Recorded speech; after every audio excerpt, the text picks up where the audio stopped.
Hello, my name is Abigail Daugherty with The Soul of Health, and today I'm doing my first ever cooking demo on YouTube. I'm extremely excited about it.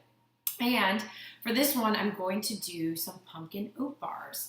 I thought these would be a great idea because they're always seasonal, but the great thing is pumpkin is good for you year-round. One thing I love about pumpkin and oats, so pumpkin first. Pumpkin is an amazing source of antioxidants, has a ton of vitamin C and beta carotene. Just look at that lovely color. Very good for your skin. I've had a little dose today. And it's also high in potassium. You wouldn't think so, but it actually has more potassium than a banana. And then I love oats because they are very high in fiber and they also have protein in them. So without further ado, let's get started.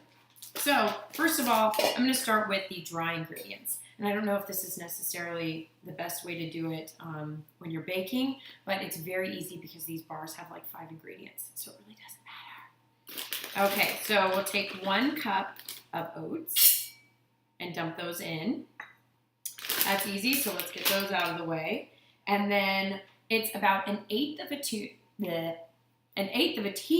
of baking powder that you'll want to put in next. And I actually have 1/4 of a teaspoon, so it's really not that, it's not that perfect, so I'm just putting it about halfway full. Dump that in. Get that out of the way. Now I'm going to do about 1/2 teaspoon of cinnamon. And you can go really liberal on this, or you can go kind of scant on this. It kind of depends on your taste. I love cinnamon, so I'm always like heaping spoonful.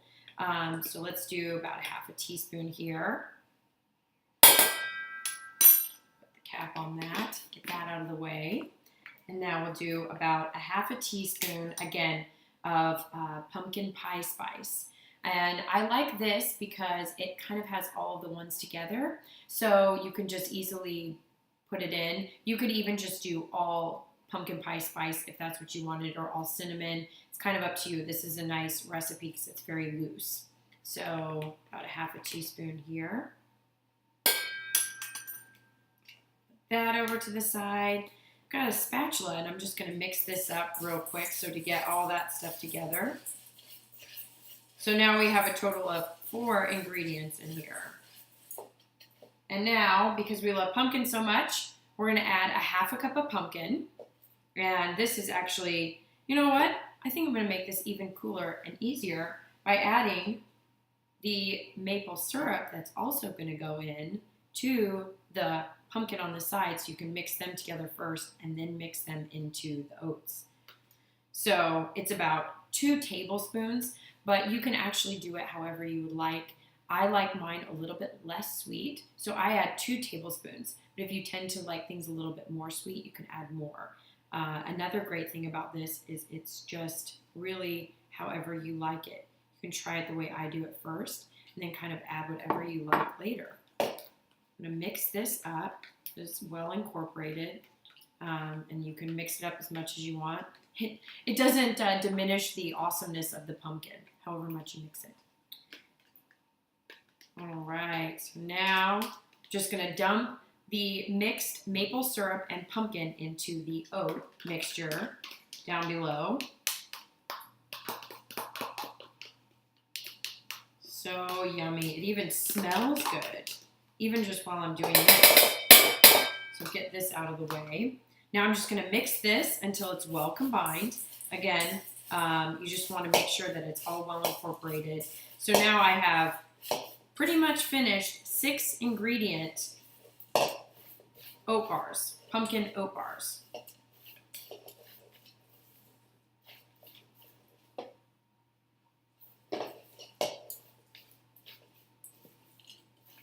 All right, so they're all combined now.